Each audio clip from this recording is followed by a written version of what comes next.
And you're live. Good morning, Summa scholars. Welcome to the Daily Summa. Today is Tuesday, February 25th, the seventh week of Ordinary Time. Good morning, Joe. Good morning. Yeah, a little sounding somewhat chipper this morning. Yeah, doing pretty good, I think. Yeah, sweet. Man, the temperatures have warmed up. That is a great mercy over here on the farm. Mm.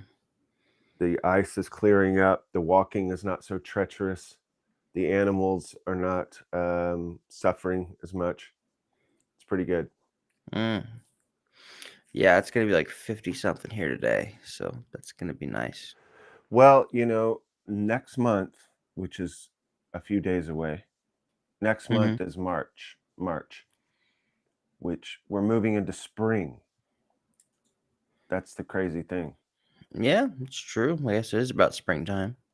And spring means we're also very much approaching Lent, and then we will be approaching Easter. And we're going to have an Easter octave. Don't forget, people, we are not Ooh, going to true. do the Summa through all three of the octaves: the octave of Easter, the octave of Christmas, and the octave of Pentecost. 8 days that I celebrate as one day of feasting um, and sacred meditation, whatever. And so absolutely no work for 8 days. Just it's like Sunday. It's like Sunday, but for 8 days.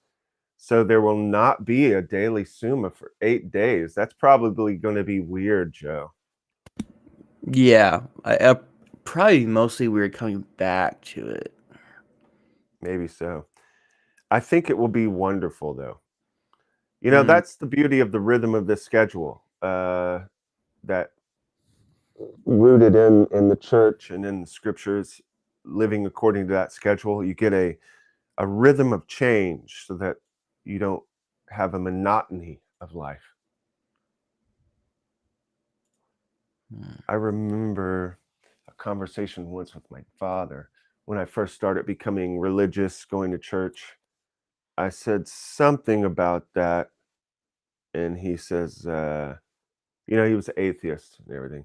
He goes, he said, well, my days, whatever, something about reality being my days are all the same, 7/12s working as a boiler maker in the plants. Every day is the same. But he said it like it was like a pride thing. My Right, days are right. all the same. Oh, well, good for you, man. It was more like it was like half pity, half pride. It was this weird thing. Um, it seems there's a lot of that going on in the world today. Half pity, half pride. I'm proud of my Right. pitiful state, and you should bow down to my poor, pitiful state and not be so privileged in your beautiful, happy state. Mm. Your terrible, happy. You should feel guilty about your happy, good state. Right, Mm. right. Um, anyway, beautiful schedule, moving in and out. There is a reading from the Office of Readings in the Divine Office, and I can't remember who said it, but it was something like how wonderful it is to move from feast to feast and festival to festival. Times of fasting, times of feasting, and we are definitely coming up on a time of fasting. Mm. Uh, so we'll see how that goes with the Daily Summa. Also, I know that last year, because I was doing a water fast, and also the family was gone and I was taking care of the farm, it could be somewhat challenging after 4 days of eating no food and then lifting hay bales and carrying buckets of water. It could be somewhat challenging. Mm. So we'll see how it goes this year. Um, I did get a response from Mark McNeil this morning and Dr. Rebard yesterday concerning yesterday's page and the divine goodness. The issue was Thomas brought up Plato and Plato's ideas of the forms being in heaven, Aristotle's ideas of the forms being on earth, and uh, and then if you recall from yesterday's page, Thomas says in the I answer that. Everything is therefore called good from the divine goodness, as from the first exemplary, effective, and final principle of all goodness. Nevertheless, everything is called good by reason of the similitude of the divine goodness belonging to it, which is formerly its own goodness, whereby it is denominated good. And so all things there in one goodness and yet many goodnesses. There's one goodness of God, but he is the exemplar print of all goodness. All goodness are like little goodnesses that flow from him. So let's just read what these great men said. Let's go Dr. Rebard first. And I think, Joe, you have a photo of Dr. Rebard. I do. There's old Doc Rebard. That photo was taken on a visit to Houston of mine. And whenever he knows I'm in Houston, he'll call me up and say, hey, do you want to hang out, get some coffee or get lunch? Which is very cool and a great honor that this great man who studied under Peter Kreeft and who Peter Kreeft called brilliant. Peter Kreeft said he's brilliant. That this man would want to talk with me. There's also a story I think I told you once of, it was during this, we were at a coffee shop and I just snapped this photo of Doc Rebard. He said he really doesn't like any photos of himself, but he liked that photo and now he uses it, I think, on his Facebook or something. But it's a great photo. I love it. It captures Doc Rebard. If you could see through his shirt, you could see he has a big, like, barbed wire tattoo or some kind of something that goes around his arm. Doc Rebard.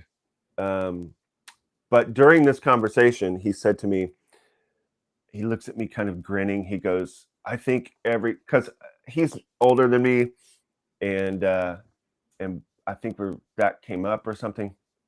And he said, someone once said, everybody should have a friends who are much younger than them, friends who are much older than them, and friends who they are their own age, to get a breadth of life. And I go, that's good. That's good. Who said that? He goes, well, it was you, Craig. He was repeating back something I'd said to him back in college that I forgot. Yeah. Having Doc Rebard quote me to myself, and I forgot. But he is one of my older friends, and I am one of his younger friends.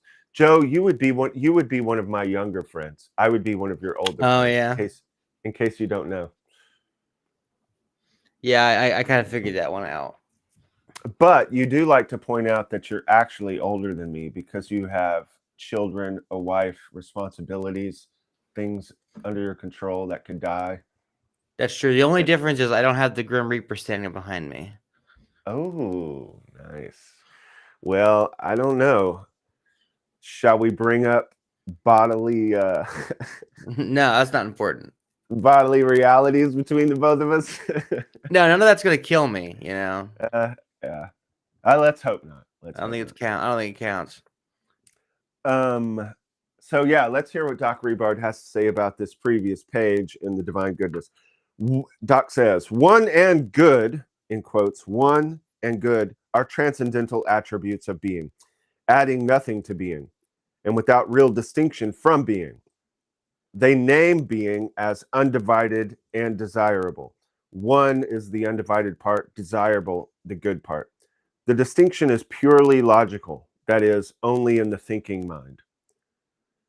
And then Mark fleshes it out a little bit more. Mark McNeil says, hey, Craig, for Thomas, good is one of the transcendentals or categories terms that can be applied to all beings. Red can only be applied to some beings, but being, one, goodness, truth, those are the transcendentals, can be applied to all things. Every being, insofar as it is a positive existing thing, can be called good and desirable in some sense. Remember, he's saying positive existing thing. He means that it's actually in existence. Remember, we've been talking a lot about potency and act. Things are in potency, but they could or couldn't exist until they collapse into act. So that's why he's saying positive existing things can be called good or desirable in some sense. Goodness is the word we use for something under the aspect of desire, while truth is the word we use for something under the aspect of being known. Goodness applies to heart, truth to mind. God is supremely one, true, and good, and therefore all things participate in some way in God's goodness and truth, etc. In this article, Aquinas is picking on Plato's separation of the transcendentals into separate forms, rather than seeing more clearly their unity and identity in God. And that is what we said yesterday, that Plato was trying to call being and goodness an actual form, just like there can be a form of a horse, form of a cat.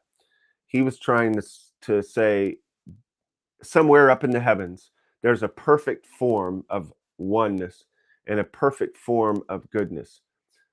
But what Thomas is saying is that's a little mistake that Plato made. Actually, these are logical distinctions, not in reality, that we use to describe this one, which is commonly referred to as God, that he is one, that he is being itself, and that being is good, that being is known in as much as we can know it through what God is not, and he is desired in as much as we can desire to the extent that he's revealing himself to us. And when he reveals himself, that revelation is good. We desire it. Remember always that when you see evil in the world, Thomas would say that that's a privation of being, that evil actually is nothing. So everything is good. God has created all things good, but he has allowed free will in the universe. And in that opening up of the void can happen. As Nietzsche famously said, you stare into the void and the void will stare back at you. It is possible for us to experience absolute nothingness or evil, privation of being and good. And a lot could be said about that, but that would be a nighttime teaching and not part of this daytime flyover. Joe, do you know that on this Beaver Galleon, we cannot plumb the depths of the Summa? We're just doing a quick flyover. I have heard this. Yeah, that's really important, especially for today's page. Again, one of the guys I watched to prep for this class on question 7, he goes, well, if you thought question 6 was rough, buckle up, because question 7 is really a mind bender. You might expect as much as we are discussing the eternal, infinite nature of God, the existence of God in things, all of these questions and articles having to do with the nature of God, the unity of God we're getting into, the names of God. Remember, folks, this is a quick flyover. This actually, the Summa, remember, as we said in the introduction, if you haven't watched the introduction to this series, go and watch the introduction. As we said, this is milk of the word. This is supposed to be for beginners. I mean, beginners with some training in philosophy for Thomas, but still beginners. So this is and the word summa means a summary. This is a summary of our faith. Just a quick little summary. And this is supposed to be milk of the word and simplistic stuff. You can go deeper and deeper into we're going milk of the milk. We're going, as I've said before, like one of those little flies or whatever that can walk on the surface tension. We're walking on the surface tension of the bowl of milk as we go through this Summa in the Daily Summa class. So if things fly by you, and as I like to quote Dylan all the time in that D.H. Pennebaker movie, it's all going to happen fast and you're not going to get it all. That's part of the nature of what we're doing. So be not afraid. And then finally, I will say, don't forget, listen to these things with your heart. This is all straw, but straw is what you use to kindle a fire. And this should kindle your contemplation, not of things known, but of things unknown, of the vastness of what we're dealing with here in life and the things of God. This should enkindle within you not frustration that you don't get it all, but it should kindle within you wonder.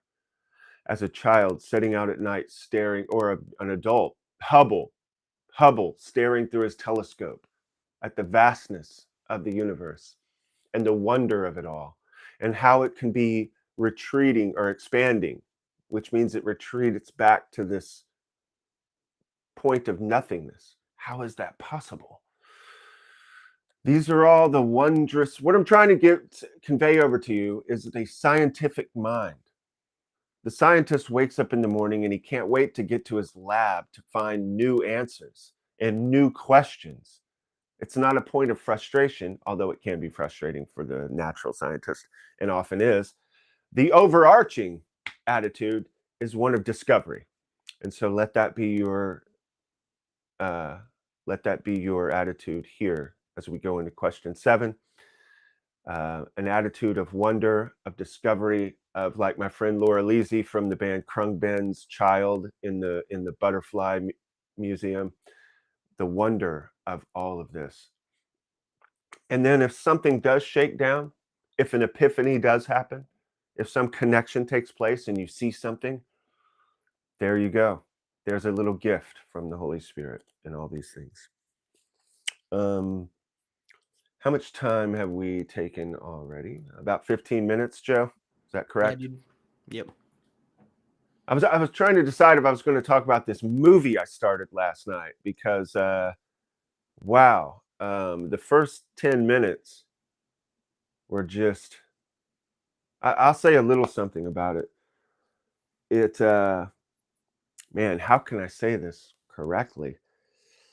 The movie is a Hitchcock movie, and it's called Notorious, and it's from 1946, I think. And it has Cary Grant and Ingrid Bergman. Ingrid Bergman was the woman in Casablanca. And it's a spy movie. It's like a spy movie. Normally, I don't get into those kind of things, but it's Cary Grant, Ingrid Bergman. But it starts out so Hitchcock and so cool. And the character that Ingrid Bergman is playing is so different from her Casablanca character. She's like this drunk party girl, you know? And watching Ingrid Bergman, after having seen Casablanca so many times, and her being kind of this high society sort of woman, although a little seedy, you know, she's hanging out with what's his face at the bar and all that, but still, he's the seedy guy, worldly wise, and she's kind of the prim, proper girl. In this movie, the way she plays this girl was so, it kind of rattled me a bit because it was so much like ladies in the past that I've had the privilege to hang out with. And she acted it so well. But what was so intriguing about it and so beautiful is, perhaps if you're hearing me say she's playing a drunk girl, whatever, you're thinking more low class. It's more like the clever party girl who knows there's a game going on. And Cary Grant at the beginning of the movie crashes her party. She's down in Florida having a party. And he crashes her party, and then this other woman who's drunk says, "No, I invited him." But she's staring at him, and she's like trying to figure him out. And at the very beginning, all you see is the back of his head. Hitchcock just shows the back, and she's talking to him. And you see her face, but you never see him. And she's like, "What do you think you are?" And then the camera finally pans around, and you see Cary Grant just chill, sitting there, messing with her. And then the whole first 10 minutes, everybody leaves the party, and stays there with her. And it's them two messing with each other. And it's that game where he knows that she's let him stay at her house. But they're both acting like nothing's going on, like no sexual tension, right? But it's clear from the context that she's letting him stay at her house, and it's evening, and he's going to stay there. So it's this game that I've been involved with many times where both parties are acting like nothing's going on and kind of making little jokes and making approaches and then pulling away. But it's clear from the context that she's let you into her house. And the way that it was written and acted blew my mind. The first 10 minutes of that movie is great. We'll see if it continues to be great. I mean, it's a Hitchcock movie, and the reason I found out about it was it was on like a top 10 movies of all time list from what's his face, one of those, that big time movie reviewer who had a TV show back in the 80s, 90s, whatever, I can't remember his name. Okay. Siskel and Ebert.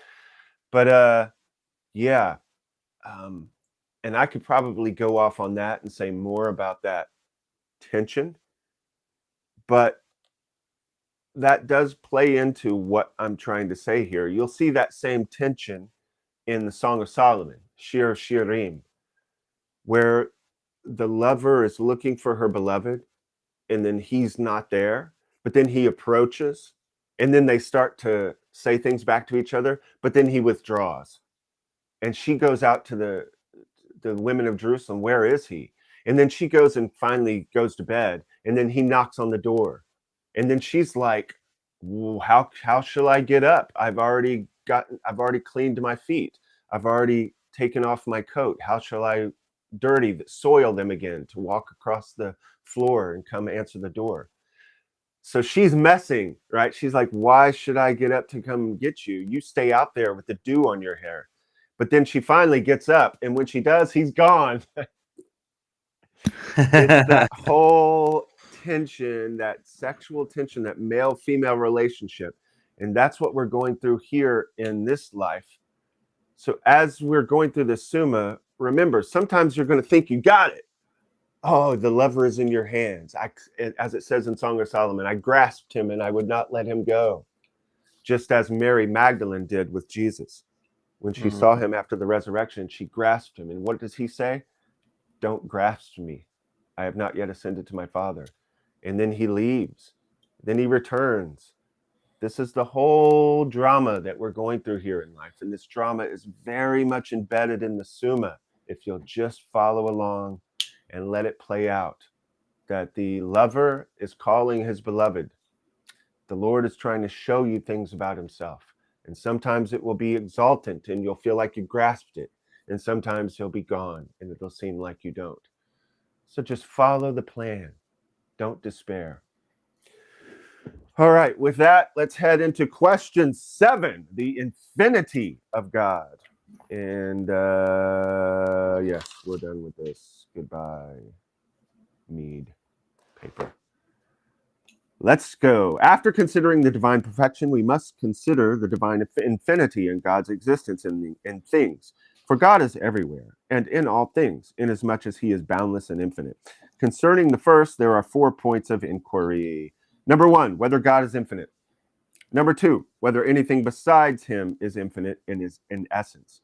Number 3, whether anything can be infinitude in magnitude. Whether an infinite multitude can exist. He's going to use that word magnitude a lot. The etymology of magnitude comes from magnus. Magnus means great. So it's probably simpler just to think of the word magnitude as size. That's the simpler way to put it. Size. What's the size of something? How big is it? Article 1, whether God is infinite. Larry up on deck. Our beavers sitting around on the galleon on a starry night, contemplating the things of eternity. It seems that God is not infinite, for everything infinite is imperfect, as the philosopher says, because it has parts and matter, as is said in the physics. But God is most perfect, therefore he's not infinite. Remember, I think that the Aristotelian in those times in Athens, they believed in what we call a steady state universe, that matter has always existed, that the universe is infinite. That was a commonly held belief. That was a big dispute. I don't know if you know it, Joe, but that was a big dispute among the naturalist atheist scientists and the theists. The theists said no, the Bible says in the beginning. So there was a beginning to all this stuff. And boy, the atheists had it so much easier back in the day. Right. They could just say, well, we believe that the whole universe is infinite. And your Bible says this, but whatever, it's a fairy tale. So easy to be dismissive. And then we have old Einstein. And then we have the nail in the coffin, Hubble, and his little telescope, showing that everything is moving back to a single point. Gosh, how frustrating that must have been. You know? Drat.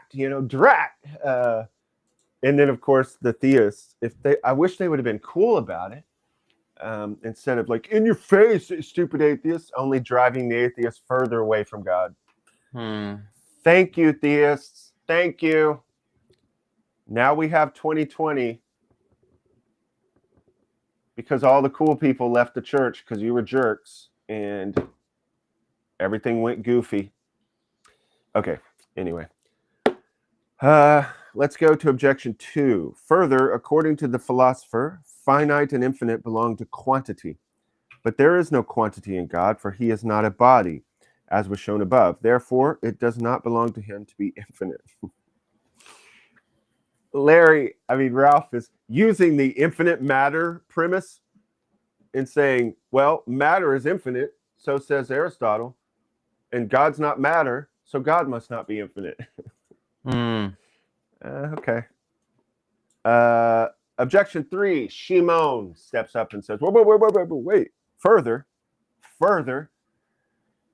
what is here in such a way as not to be elsewhere is finite according to place. Okay, I can follow you with that.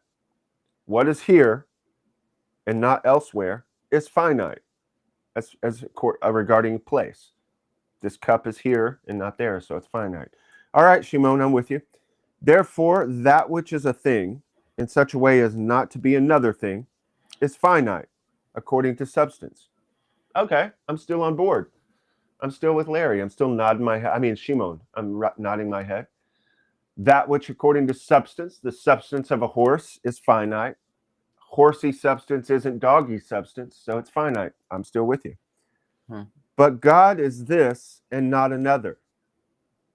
And now I'm starting to get a little weird because he uses the word this. This is a word that is defining this and not that. So he's slipping in finite material terms into the argument now. But God is this and not another. We do say he's not another, but we say he's wholly other, not this. He's not this or that thing. So here's where Shimon is making his little slippy poo. For he is not a stone or wood. Amen. Therefore, God is not infinite in substance.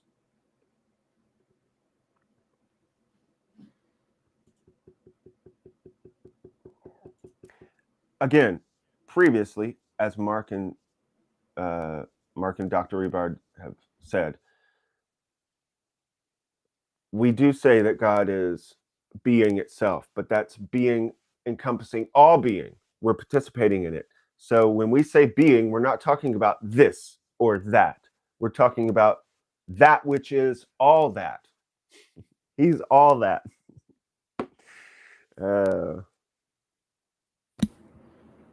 Haha. Thank you, Jeff. On the contrary, I did the little like nose exhale thing. Like I did do one of those. Mm-hmm. Hey, some of the funniest things, it's not supposed to be guffaw. This isn't guffawing funny. This is just kind of interesting, clever, funny, cute. On the contrary, Damascene says that God is infinite and eternal and boundless. Amen. That's the argument from authority. Let's hear the rational. I answered that. All right, here we go. Diving in. All the ancient philosophers attribute infinitude to the first principle. First principle is that which is commonly referred to as God. Back to the 5 ways of Thomas, which is coming from Aristotle's reasoning. I wish we could have that video where we could link people to a more clear description of Thomas's 5 ways. I've watched, since this thing started, I've watched a few people describing the 5 ways of Thomas, and it's so subtle. The way to explain it is so subtle that it's very rare to get a very clear explanation. My explanation, if you go back to actual the 5 ways page, is not clear, because it's like I said, when I'm teaching someone guitar, I don't teach them the fullness of what a G chord is at first. I just teach them this to strum the 3 bottom strings with their finger on the 3rd fret E string, because that technically is a G chord. There's all 3 notes there, but it's not a G chord as on the guitar. So when I explained the 5 ways in the actual page, I didn't go into all the depth of it because it's a flyover and you can't. It's very difficult. But the depths of it, I hope, will be revealed more and more as we go along. But it would still be nice to have a single video that more clearly explains the 5 ways, so that we could refer people to it in the descriptions of these videos, because it's referred to so much, the 5 ways. And if you don't understand those, it's going to be difficult to understand anything completely. But all the ancient philosophers attribute infinitude to the first principle, as is said in the Physics, and with reason. For they considered that things flow forth infinitely from the first principle. But because some erred concerning the nature of the first principle, as a consequence, they erred also concerning its infinity. We spoke about this before, with the infinite first principle being something of like a material. And Thomas is saying, well, there was a wee bit of an error there. And that little error is going to cause ripple out to greater and greater errors the more you extrapolate. If you're extrapolating from a error, you're going to have errors in the effect. Just as we've said before, all effects resemble their cause. So far, for as much as they asserted that matter was the first principle, consequently they attributed to the first principle a material infinity, to the effect that some infinite body was the first principle of things. Turning of the page, sponsored by craigkinsey.locals.com. If you're just joining us, folks, we have a locals page, craigkinsey.locals.com. Go on there and be part of the community, which is only going to grow and get better as this thing goes along. And also you can give money, which you most certainly should do, so that we can keep this thing going. Sound good, Joe? Did I do a good job, Joe? That was a good one, dude. Thank you, Dave. We consider, therefore, by the way, about our use of the word dude. It's very much like Big Daddy, for me anyway. Mm-hmm. Years ago, I and my friends would make fun of the people who use the word dude. The people who would say dude were like goofy people, you know, like, and so we started saying dude. Yeah, dude. And the irony turned into just using it all the time. It's like, okay, now I just use the word dude, don't care anymore. We must consider, therefore, that a thing is called infinite because it is not finite. Thanks, Thomas, for clarifying that for us. Therefore, we use the word up regarding things that are up as opposed to being down. Thanks, Thomas. But that's part of philosophy. You have to set the stage. Set the stage. We must consider, therefore, that a thing is called infinite because it is not finite. Now, matter is in a way made finite by form and form by matter. Don't forget what we said about the forms and matter. Even in Thomas, matter is potency. Form is the actual thing itself, and things become informed. Matter is used in this world of Malchus. That's why this Kabbalistic language is so effective. In this world of Malchus, the visible sensory world, we come to perceive the hidden invisible forms through the matter. So there is a form that is called horse. if I were to, if no one had, if you were talking to your child, you're talking to Annie, and she's never seen a horse before, and you try to explain to her, there's this form. It's in your intellect. Form. It's called horsiness. What's horsiness, Daddy? Well, first of all, it's a mammal. It's an animal.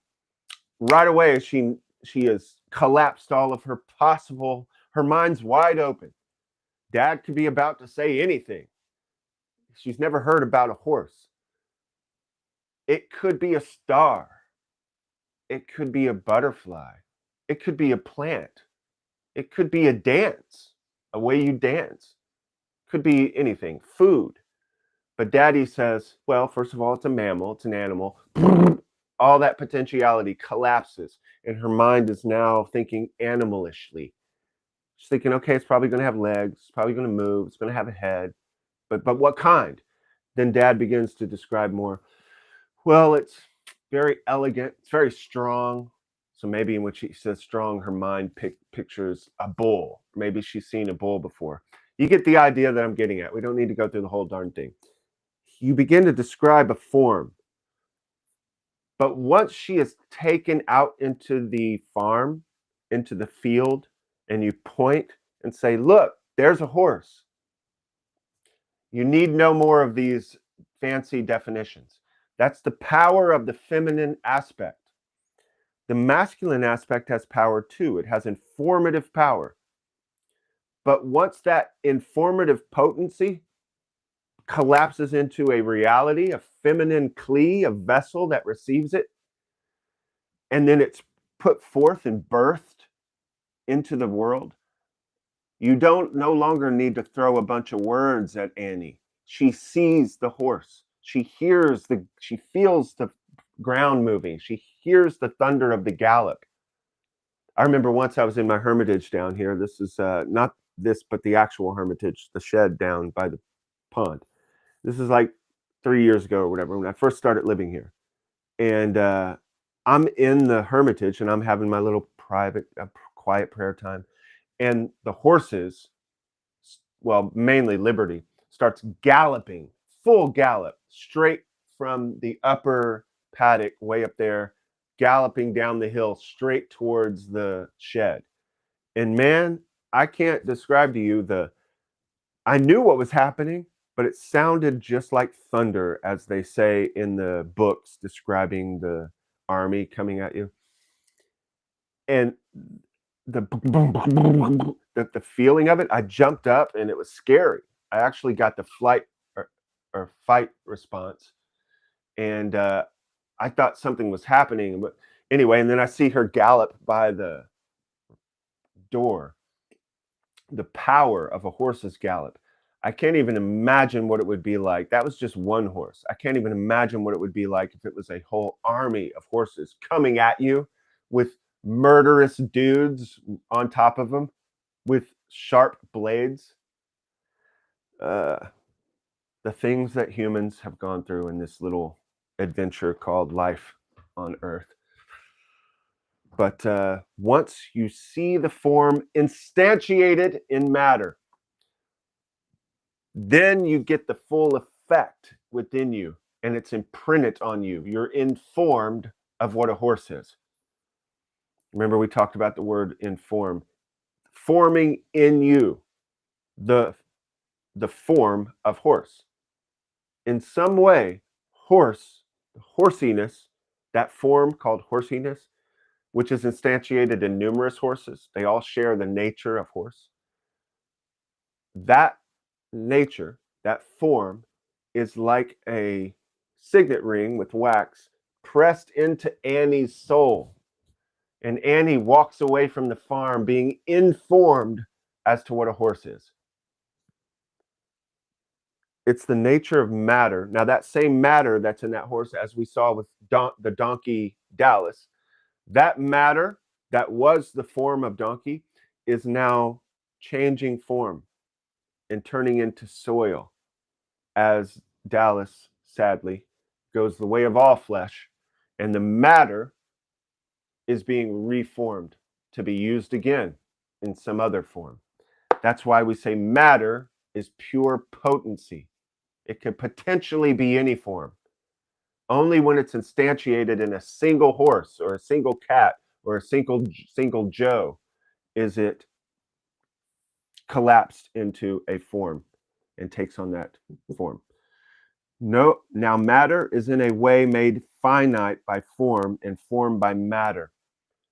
That matter, which could have been anything, is made finite into that horse. And that nature of horsiness could be any horse, but the matter makes it into that one horse. Matter indeed is made finite by form, inasmuch as matter, before it receives its form, is in potentiality to be many forms. That's what we just said. But on just, and I also have my note here, folding paper. Origami, you can have a piece of paper and you can fold it into a swan, you can fold it into a horse, you can fold it into a star, you can fold it into a galleon. That paper can be folded into many forms. So also matter can be turned into many forms. But on receiving a form, it is terminated by that one. Terminated means it just stops. That matter becomes that one form. It stops its potency and becomes that form until that thing dies or is destroyed. And then that matter moves on to do its next job, to become another form. Again, form is made finite by matter, inasmuch as form considered in itself is common to many. We all share matter. We all have matter. I have matter, and this coffee cup has matter, and that horse has matter. We're all made of matter. But when received in matter, the form is determined to this one particular thing. Now, matter is perfected by the form by which it is made finite. Remember when we talked about perfected, we talked about those guys making the campfire, and they're putting the wood in the teepee shape, and then when it gets to the perfect configuration so that it can have airflow and everything's right, we say, there, that's perfect. It's come to its perfection. So all form is trying to come to its perfection. The caterpillar is trying to come to a butterfly. The man's trying to become an older adult man and become wise and all that stuff. Therefore, infinite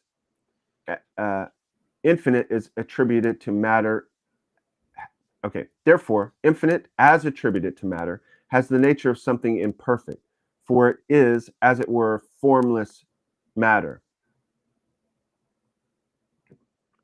The matter is not perfectly formed. Everything is trying to come into being a horse or a dog or a cat. So when the matter has not come to that goal, its goal, that's what its purpose is, to become things. And so if it has not yet done that, it's imperfect. It hasn't come to its telos, its goal, its purpose. On the other hand, form is not made perfect by matter, but rather is contracted by matter. And hence the infinite, regarded on the part of the form not determined by the matter, has the nature of something perfect. We said that horsiness, that form of horsiness, is perfect in the sense that it's not perfect like God, but it's perfect like that campfire. It is what it's supposed to be. It's perfectly horsiness. And then once it collapses into a particular horse, then it reaches its perfection when that horse is fully grown and becomes a healthy, good, perfect horse. If that same horse receives an injury or was not formed correctly, we say that that perfect nature of horsiness is not fully realized in that particular horse. So regarding on the part of form not determined by matter has the nature of something perfect. Now being is the most formal of all things, as appears from what is shown in question 4, article 1, objective 3. Since therefore the divine being is not a being received in anything, but he is his own subsistent being, as was shown in question 3, article 4, it is clear that God himself is infinite and perfect. Again, this is Thomas repeating what we've said. We're showing a distinction in the difference between God and all perfections. God is wholly other. He's in a different order of perfection. So God isn't received into something. God is things that are in potency, like matter, are received into a form. Just like the clay is in potency to become a cup, and then we would say it's formed into the cup and receives the form of cup. First, it was just a lump of clay, and then Catherine comes in. Catherine comes in and says, "No, I think it's going to be a dish. No, wait a minute. It's going to be a cup." Ooh, for a second there, that little lump of clay was going to be a dish and go and serve in somebody's house, and they were going to eat their steak off of it. And it was going to have this whole beautiful life of dishiness. But the efficient cause, the master, Catherine, changes her mind and says, "No, it shall be cup." She makes the proclamation.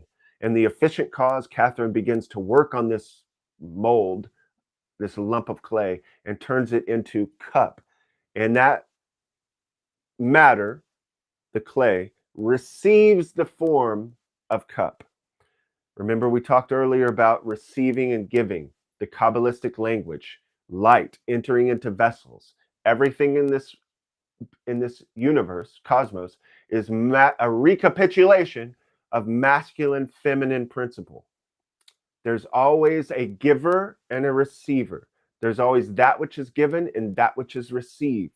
There's always the masculine, feminine, romantic, beautiful principle playing this game and this dance of what shall it be? What shall it turn into? Just like in that first 10 minutes of Notorious. What shall this relationship be? How shall it go? That's the drama that we're involved in here in this life. But God is not receiving anything. A receptor receives an act. Catherine acts upon the cup and it receives this form. She acts upon the form. But as Thomas has shown, God, different than anything else, God is pure act. Act does not receive. Act acts. That's why Thomas is saying God is pure act. He does not receive anything. Now, we'll see what he does when we get to this wonderful section of the Summa where he talks about the Trinity. Uh-oh, now what? And that is a very interesting philosophical wonder to behold. The difference between a philosopher like Plato, Aristotle, who think in terms of the monad, that there's only one. I mean, one. And the difference between a Christian philosopher who's received the revelation that which is commonly referred to as God, the philosophical God, is actually an eternal essence in three persons.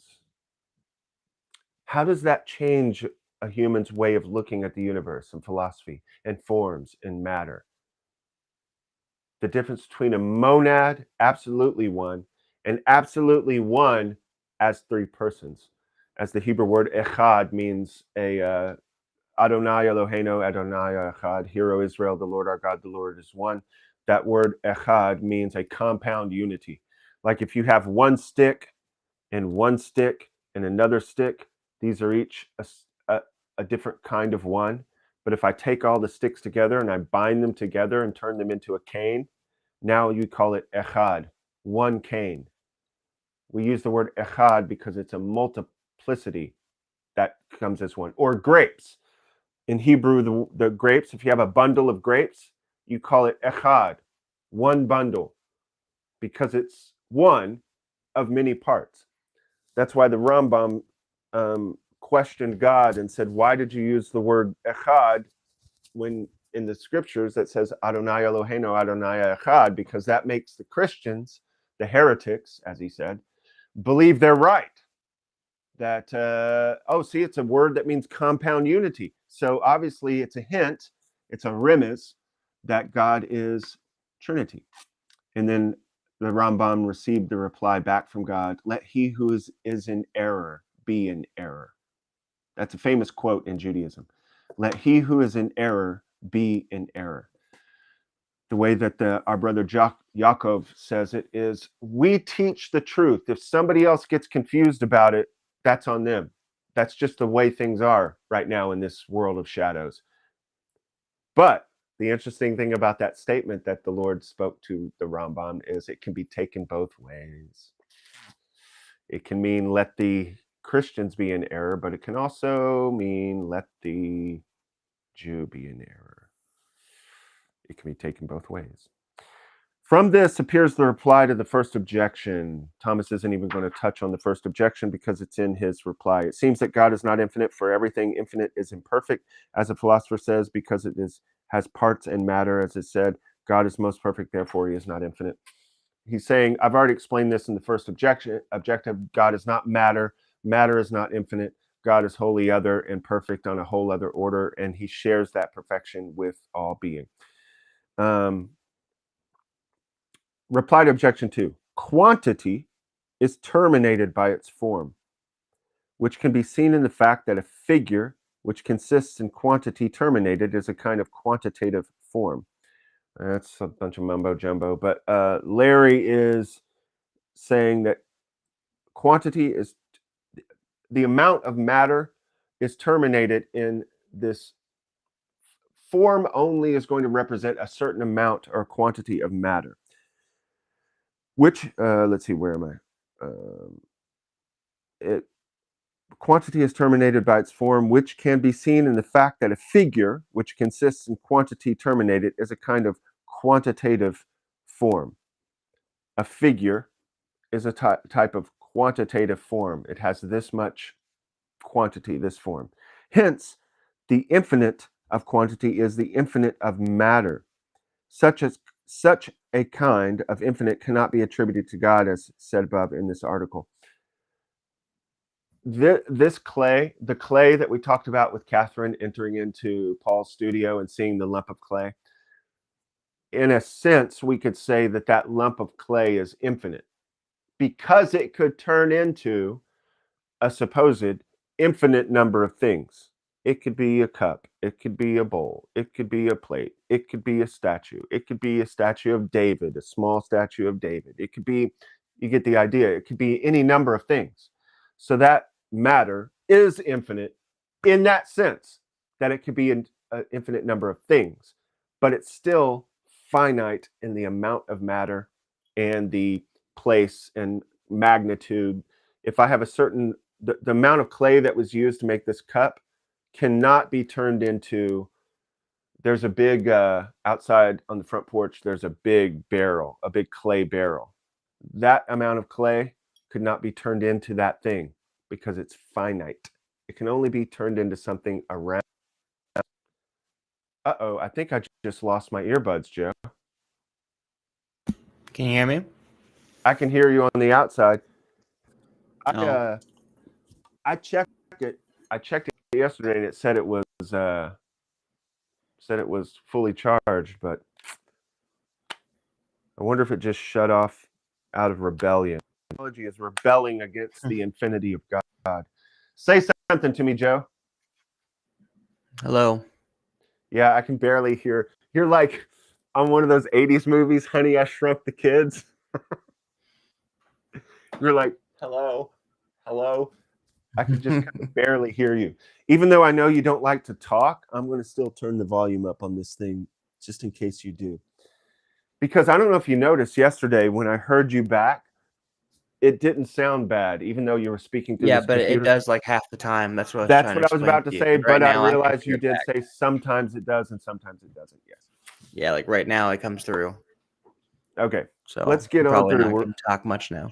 And remember, Article 2 is just the objections at the bottom of this page. And as we do on the Daily Summa, we read the whole page, but we may not extrapolate. We may not explicate everything on this Article 2. All right, that was objection 2 of Article 1. Let's hear reply to objection 3. The fact that the being of God is self-subsisting, not received in any other, and is thus called infinite, shows him to be distinguished from all other beings, and all others to be apart from him. Even so, were there such a thing, as a self-subsisting whiteness, the very fact that it did not exist in anything else would make it distinct from every other whiteness existing in a subject. Thomas is going off the rails here, buddy, with some philosophical thought experiments. He's saying, let's say that there is a self-subsisting infinite whiteness. It's just whiteness floating out there in eternity in the spirit realm. Whiteness. Even if that were true, that would not make it the same as this exact whiteness in this cup. Okay. Essentially, Thomas is trying to make a point that God is being itself and wholly other, and just because that other things share being does not mean that we're pantheists and that God is everything. God is above everything. He holds everything together in being. He's the efficient cause of motion, but he is separate and wholly other. Okie dokie. So we ponder these things, folks. We ponder these things. Go out into your, we're going to finish this page, but just saying, let this be a point of pondering. And the fact that there's still arguments, healthy, beautiful, good arguments between atheists and theists that are interesting to listen to, shows the complexity and the wonder of this life we're in, and how God brilliantly still gets us to have FaceTime. He's getting us to talk with one another, to grow, to explore together, and become more human by arguing over these things. Yay, even the theist and the atheist. We're coming closer. My buddy Hank of the Storm Chaser channel, Pecos Hank, is an atheist, and we have wonderful conversations, and our friendship grows. We have disputes. We have questions. Now, some people become embittered, both theists and atheists, and then they essentially murder each other through words and sometimes even deeds. Okay, let those people do that. Don't do that. Come back to the Beaver Galleon and let's just sit on the deck and be merciful to Larry because he chewed the mast, and hear what he has to say, and try to explore these things. I say that now sitting here comfortably in my chair. If I'm out in the actual world, like at a bar or at Chesterton's, and somebody starts being annoying, I am very, very capable of going off on them, both verbally and physically. All right, let's go ahead. Article 2, whether anything but God can be essentially infinite. The key word here is essentially. That's the little clue that you should be able to see now what direction he's going to. We're talking about essences, and we know God's essence is existence. So obviously the word essence is what Thomas is going to drill down in on here. But whether anything but God can be essentially infinite. Objection 1, Larry says it seems that something else besides God can be essentially infinite, for the power of anything is proportioned to its essence. All right, so now he's slipping in some. Let's watch and be instructive of how, so that when you go and listen to people talk in your coffee shops, in your cigar lounges, in your families, we can kind of become more and more attuned to how words are played with. For the power of anything is proportioned to its essence. So he threw in the word power and he linked it to the word essence. That's his first move. He's going to link the word power to essence. It's sort of like in diplomacy, in order to take over somebody's country, you have to link yourself with another army from another player. He's now linked the word essence with the word power. Now watch what he does with it. Now, if the essence of God is infinite, his power must be infinite. He's trying to link that word power with infinite, and now he's trying to say God's power is infinite. Okay, where are you going with this, Larry?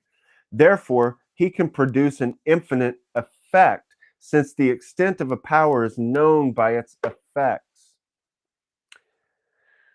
So God, he's now linked power with infinity and being. And so he's saying if he's infinitely powerful, then he can produce an infinite effect, because effects, you said, Thomas, resemble their cause.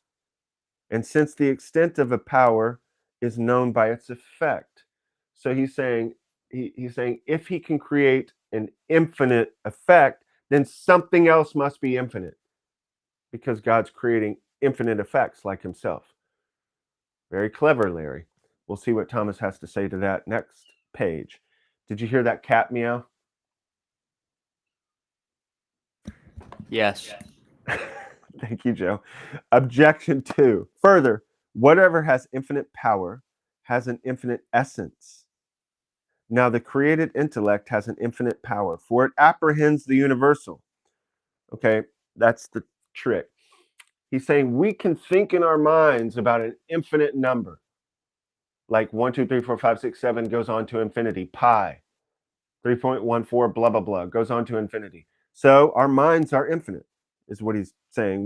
We have infinite power, for it apprehends the universal, which can extend itself to an infinitude of singular things. They're singular numbers or whatever, or never mind. You get the idea. Therefore, every created intellectual substance is infinite. He's saying we all are essentially infinite because we can think about infinite things. Thomas is going to show him the error of their ways. Oh, Larry and Ralph, when we get to the exciting and gripping conclusion of tomorrow's episode of Daily Summa. That was it, Joe. What do you think? How did we do on time? 2 minutes over? Good. 2 minutes over? I have to go. Yeah. I'd say that was a good one, dude. Yeah, that's a pretty good one. Ladies and gentlemen, this is all straw. Go and meditate on it. Share it with your wives. Find the feminine genius. Contemplate these things, prayer, and become the humble, meek dove in the staircase. That was the Daily Summa. See you guys bright and early tomorrow.